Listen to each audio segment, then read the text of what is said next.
Hello বন্ধুরা, আজকে আমরা দেখব কিভাবে সবসময় 4G তে কানেক্ট থাকা যায়। আমরা অনেকে 4G ডাটা প্যাক কিনে থাকি কিন্তু সবসময় 4G নেট পায় না। সেক্ষেত্রে আমাদের মোবাইলের ব্যালেন্স কেটে নেয়, আবার অনেকের নেট স্পিড অনেক কম থাকে। এই সমস্যা সমাধানের জন্য আজকে আপনাদের সাথে পরিচয় করিয়ে দিব দারুণ একটি অ্যাপসের। তুমি আপনারা যেখানেই থাকেন না কেন 4G নেটওয়ার্ক ছাড়বে না, অল টাইম 4G তে কানেক্ট থাকতে পারবেন। তার জন্য আপনারা চলে যাবেন প্লে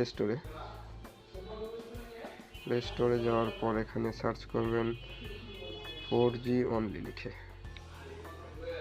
সার্চ করার পর নিচে অ্যাপটি চলে আসছে, এখান থেকে 4 নাম্বার অ্যাপসটিতে ক্লিক করুন।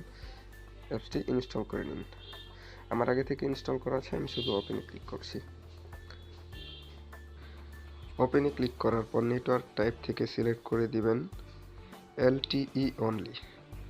এটা সিলেক্ট থাকা অবস্থায় আপনি যেখানেই যান না কেন আপনার কখনো নেটওয়ার্ক 4G থেকে 3G তে আসবে না, অল টাইম 4G তে কানেক্ট থাকবেন।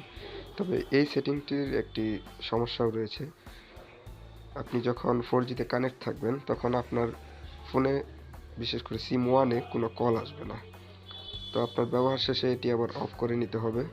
তার জন্য আপনি আবার নেটওয়ার্ক টাইপে চলে যাবেন। নেটওয়ার্ক টাইপ থেকে LTE/WCDMA এই অপশনটি ক্লিক করে নেবেন।